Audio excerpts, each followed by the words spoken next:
Dieu nous parle. Chaque jour, Charles et Carole vous présentent la leçon de l'école du sabbat.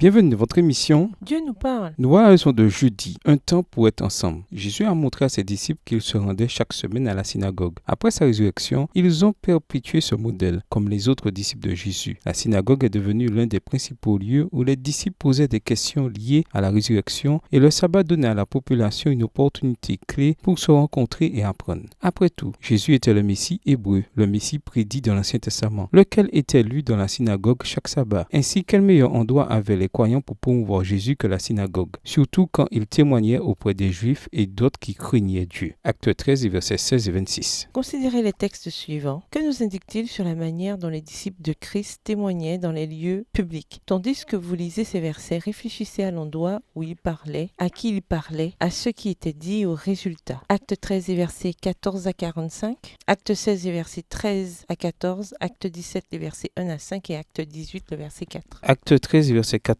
à 45. De Perge, ils poursuivirent leur route et arrivèrent à Antioche de Pisidie. Étant entrés dans la synagogue le jour du sabbat, ils s'assirent. Après la lecture de la loi et des prophètes, les chefs de la synagogue leur envoyèrent dire: Hommes frères, si vous avez quelque exhortation à adresser au peuple, parlez. Paul se leva et ayant fait signe de la main, il dit: Hommes israélites, et vous qui craignez Dieu, écoutez, le Dieu de ce peuple d'Israël a choisi nos pères. Il mit ce peuple en honneur pendant son séjour au pays d'Égypte et il l'en fit sortir par son bras puissant. Il les nourrit près de 40 ans dans le désert, et ayant détruit 7 nations au pays de Canaan, il leur en accorda le territoire comme propriété. Après cela, durant 450 ans environ, il ordonna des juges jusqu'au prophète Samuel. Verset 21. Ils demandèrent alors un roi, et Dieu leur donna pendant 40 ans Saül, fils de Kis, de la tribu de Benjamin. Puis, l'ayant rejeté, il leur suscita pour roi David, auquel il a rendu ce témoignage. J'ai trouvé David, fils d'Isaïe, homme selon mon cœur, qui accomplira toutes mes volontés. C'est la postérité de David que Dieu, selon sa promesse, a suscité à Israël un sauveur qui est Jésus. Avant sa venue, Jean avait prêché le baptême de repentance à tout le peuple d'Israël. Et lorsque Jean achevait sa course, il disait: Je ne suis pas celui que vous pensez, mais voici, après moi, vient celui des pieds duquel je ne suis pas digne de délier les souliers. Homme frère, fils de la race d'Abraham, et vous qui craignez Dieu, c'est à vous que cette parole de salut a été envoyée. Verset 27. Car les habitants de Jérusalem et leurs chefs ont méconnu Jésus, et en le condamnant, ils ont accompli les paroles des prophètes qui se lisent chaque sabbat. Quoiqu'ils ne trouvassent en lui rien qui fût digne de mort, ils ont demandé à Pilate de le faire mourir. Et après qu'ils eurent accompli tout ce qui est écrit de lui, ils le descendirent de la croix et le déposèrent dans un sépulcre. Mais Dieu l'a ressuscité des morts. Verset 31. Il est apparu pendant plusieurs jours à ceux qui étaient montés avec lui de la Galilée à Jérusalem et qui sont maintenant ses témoins auprès du peuple. Et nous vous annonçons cette bonne nouvelle que la promesse faite à nos pères. Dieu l'a accomplie pour nous, leurs enfants, en ressuscitant Jésus, selon ce qui est écrit dans le psaume 2e. Tu es mon fils, je t'ai engendré aujourd'hui. Qu'il l'ait ressuscité des morts de telle façon qu'il ne retournera pas à la corruption. C'est ce qu'il a déclaré en disant: Je vous donnerai les grâces saintes promises à David, ces grâces qui sont assurées. C'est pourquoi il dit encore ailleurs: Tu ne permettras pas que ton sein voie la corruption. Verset 36. Or David, après avoir en son temps servi au dessein de Dieu, est mort, a été réuni à ses pères et a vu la corruption. Mais celui que Dieu a ressuscité n'a pas vu la corruption. Sachez donc, hommes frères, que c'est par lui que le pardon des péchés vous est annoncé, et que quiconque croit est justifié par lui de toutes les choses dont vous ne pouviez être justifiés par la loi de Moïse. Ainsi, prenez garde qu'il ne vous arrive ce qui est dit dans les prophètes. Verset 41. Voyez, contenteurs, soyez étonnés et disparaissez, car je vais faire en vos jours une œuvre que vous ne croiriez pas si on vous la racontait. Lorsqu'ils sortirent, on les pria de parler le sabbat suivant sur les mêmes choses. Et à l'issue de l'assemblée, beaucoup de Juifs et de prosélytes pieux suivirent Paul et Barnabas, qui s'entretèrent avec eux et les exhortèrent à rester attachés à la grâce de Dieu. Le sabbat suivant, presque toute la ville se rassembla pour entendre la parole de Dieu. Les Juifs, voyant la foule, furent remplis de jalousie et ils s'opposaient à ce que disait Paul en le contredisant et en l'injuriant. Acte 16, verset 13. Le jour du sabbat, nous nous rendîmes hors de la porte vers une rivière où nous pensions que se trouvait un lieu de prière. Nous nous assîmes et nous parlâmes aux femmes qui étaient réunies. Acte 17, les versets 1 à 5. Paul et Silas Silas passèrent par Amphipolis et Apollonie, et ils arrivèrent à Thessalonique, où les Juifs avaient une synagogue. Paul y entra, selon sa coutume, pendant 3 sabbats. Il discuta avec eux d'après les Écritures, expliquant et établissant que le Christ devait souffrir et ressusciter des morts. Et Jésus, que je vous annonce, disait-il, c'est lui qui est le Christ. Quelques-uns d'entre eux furent persuadés et se joignirent à Paul et à Silas, ainsi qu'une grande multitude de Grecs craignant Dieu et beaucoup de femmes de qualité. Mais les Juifs jaloux prirent avec eux quelques méchants hommes de la populace, provoquèrent des attroupements et répandirent l'agitation dans la ville. Ils se portèrent à la maison de Jason et ils cherchèrent Paul et Silas pour les amener vers le peuple.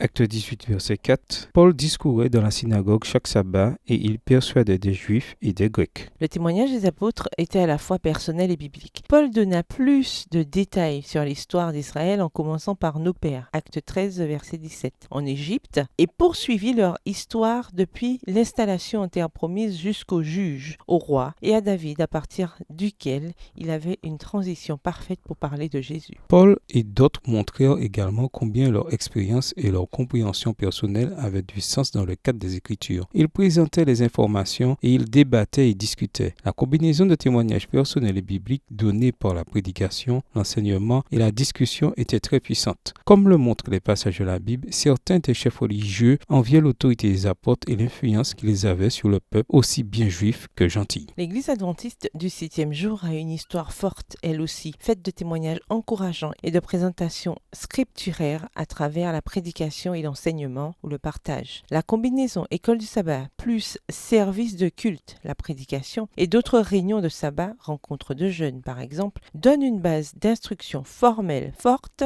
à l'adoration adventiste. Tandis que cette combinaison doit être complétée par d'autres expériences éducatives, elle est essentielle à l'expérience éducative du sabbat. Au revoir Et à demain si Dieu veut. Dieu nous parle. Chaque jour, Charles et Carole vous présentent la leçon de l'école du sabbat.